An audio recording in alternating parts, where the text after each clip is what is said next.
I'm going to read it, Alice in Wonderland, chapter 5.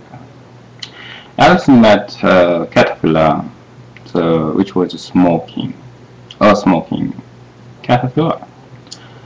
Advice from caterpillar. What is the advice? I'm going to read it, chapter 5. Advice from a caterpillar. The caterpillar and Alice looked at each other for some time in silence. At last the caterpillar took a hookah out of its mouth and addressed her in a languid, sleepy voice. "Who are you?" said the caterpillar. This was not an encouraging opening for a conversation. Alice replied rather shyly. "I hardly know, sir. Just at present, at least I know who I was when I got up this morning, but I think I must have been changed several times since then." "What do you mean by that?" said the caterpillar sternly. "Explain yourself." "I can't explain myself, I'm afraid, sir," said Alice, "because I'm not myself, you see." "I don't see," said the caterpillar. "I'm afraid I can't put it more clearly," Alice replied very politely, "for I can't understand it myself to begin with. And being so many different sizes in a day is very confusing." "It isn't," said the caterpillar. "Well, perhaps you haven't found it so yet," said Alice, "but when you have to turn into chrysalis, you will someday, you know. And then after that into a butterfly, I should think that you'd feel it a little queer, won't you?" "Not a bit," said the caterpillar. "Well, perhaps your feelings may be different," said Alice. "All I know is, it feels very queer to me." "Are you?" said the caterpillar's contemptuously. "Or are you?" Which is brought them back again to the beginning of the conversation. Alice felt a little irritated at the caterpillar's making such very short remarks, and she drew herself up and said very gravely, "I think you ought to tell me who you are first." "Why?" said the caterpillar. Here was another puzzling question, and as Alice could not think of any good reason, the caterpillar seemed to be in a very unpleasant state of mind, she turned away. "Come back," the caterpillar called after her, and asked something important to say.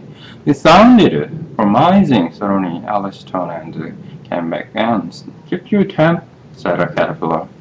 "Is that all?" said Alice, swallowing down her anger as well as she could. "No," said the caterpillar.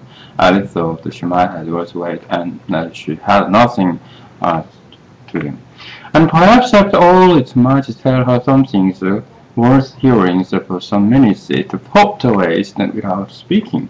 But at last it unfolded its arms and took the hookah out of its mouth again and said, "Do you think you're a chance, do you?"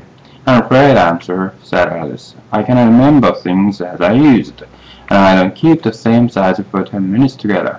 "Can't remember what things?" said the caterpillar. "Well, I've tried to say how those little pieces but it all came different," Alice replied in a very melancholy voice. "Repeat." "Yours, Father William," said the caterpillar. Alice folded her hands and began. "You are old, Father William," the young man said, "and your hair has become very white, and yet you incessantly stand on your head. Do you think at your age it is right?"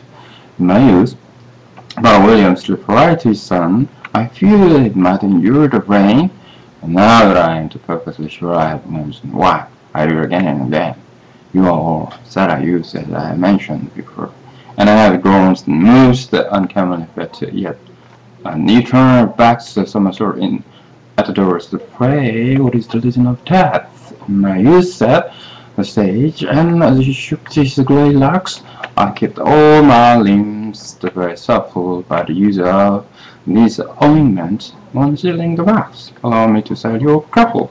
"You are all," said the youth, "and your jaw are too weak for anything tougher than shoot."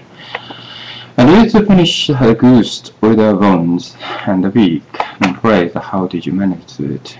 "In my youth," said his father, "I took the door and argued each case with my wife, and the most cruel springs which it gave to my joy and has lasted the rest of my life. "You're," said the youth. "One is hardest at first that your eyes was as steady as ever, yet you the balance then use on the end of your nose. One made you so awfully clever." I've answered through kitchens, not enough to say his father, "Don't give yourself airs. Do you think I can listen all day to such stuff? To be off, or I'll kick you downstairs." "That is not said right," said the caterpillar. "Not quite right, I'm afraid," said Alice timidly. "Some of the words have got awkward. It's wrong from beginning to end," and said the caterpillar decidedly, and there was silence for some minutes. The caterpillar was the first to speak. "What size do you want to be?" it asked. "Oh, I'm not particular as to size," Alice hastily replied. "Only one doesn't like changing so often." "You know?" "I don't know," said the caterpillar. Alice said nothing. She had never been so much contraried in her life before, and she felt that she was losing her temper. "Are you content now?" said the caterpillar. "Well, I should like to be a little larger, sir, if you wouldn't mind," said Alice. "3 inches is such a wretched size to be." "It is a very good height indeed," said the caterpillar angrily, lowering itself up light as it spoke. It was exactly 3 inches high, but I'm not used to it. "Please," for Alice in a piteous tone, and she thought of herself, "I wish the creatures wouldn't be so easily offended." "You'll get used to it in time," said the caterpillar, and it put the hookah into his mouth, began smoking again. This time Alice waited patiently until he chose to speak again. In a minute or two the caterpillar took the hookah out of his mouth and yawned once or twice, and shook itself. Then it got down off the mushroom and tore away in the grass, merely remarking as it went, and on one side the stools will make you grow taller, and the other side will make you grow shorter. One side of what? The other side of what? Thought Alice to herself. On the mushroom said the caterpillar, just as if she had asked it out, and in another moment it was out of sight. Alice remained looking thoughtfully at the mushrooms for a minute, trying to make out which were the two sides of it, and as it was perfectly round, she found this a very difficult question. At last she stretched her arms down as far as they would go, and broke off a bit of each with each hand. "And now which is which?" she said to herself, and nibbled a little of the right hand with desired effect. The next moment she felt a violent blow underneath her chin. It had struck her foot. She was a good deal frightened by this very sudden change, but she felt there was no time to be lost, as she was shrinking rapidly, so she set to work at once to raise some of the other bit. Her chin was pressed so close against her foot, and there was hardly room to open her mouth, but she did it at last, and managed to swallow the morsel of the left end of it. "Come, my head is free at last," said Alice in a tone of delight, which changed into alarm in another moment when she found that her shoulders were nowhere to be found. All she could see, so when she looked down, was an immense length of neck, which seemed to rise like a straw out of a sea of green leaves that lay far below her. "What can all this green stuff be?" said Alice. "And what I have? My shoulders got you, and oh, my full hands! How is it I can see you?" She was moving them about as she spoke, but no leader seemed to flow, except a little shaking among the distant green leaves. There seemed to be no chance of getting her hands off her hand, and she tried to get her head down to James, and was delighted to find that her neck would bend about easily in any direction, like a serpent. She had just succeeded in curving it down into a graceful zigzag, and was going to dive in among the leaves, and which she found to be nothing but top of the trees under which she had been wandering, when a sharp hiss made her draw back in a hurry. A large pigeon had flown into her fish, and was beating violently with its wings. "Serpent!" screamed the pigeon. "I'm not a serpent," said Alice indignantly, "so let me alone." "Serpent, I say again," repeated the pigeon, but in the most obtuse tones and added, "What kind of the serpent are tried are they?" and nothing seemed to suit them. I have the least idea as to what we are talking about, said Alice. I've tried to lose up trees. I've tried bang and I've tried the hatches. The pigeon went on without telling me to her. But those happened. I did not losing them. Alice was more and more puzzled. She thought there was no use in saying anything more till the pigeon had finished, as if it wasn't trouble enough hatching the eggs, said the pigeon. But I must be on the lookout for serpents night and day. Why, I haven't had a wink of sleep these 3 weeks. I'm very sorry you've been annoyed, said Alice, who was beginning to see its meaning. And just as I taken the heights of tree in the wood and continued the pigeon, raising its voice to a shriek, and just as I was thinking I should be free of them at last, the mercenaries come wriggling down from the sky. Oh, serpent, but I'm not a serpent. I tell you, said Alice. Well, what are you? Said the pigeon. I can see you're trying to invent something. I'm a little girl. I said Alice, rather pleased as she remembered the number of changes she had gone through that day. Oh, likely sorry indeed, said the pigeon in a tone of the deepest contempt. I've seen a good many little girls in my time.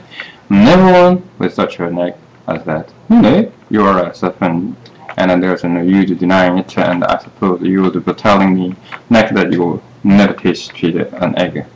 I have tasted eggs, certainly, said Alice. Was a very truthful child, would the girls eat the eggs and quite as much as serpents do.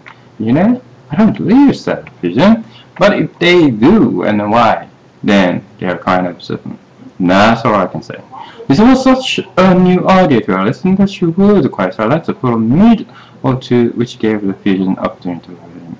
You are looking for eggs. I know that well enough, and then what does it matter to me whether you're a little girl or a serpent? It matters a good deal to me, said Alice hastily, but I'm not looking for eggs, as it happens. If I was, I shouldn't want yours. I don't like them all.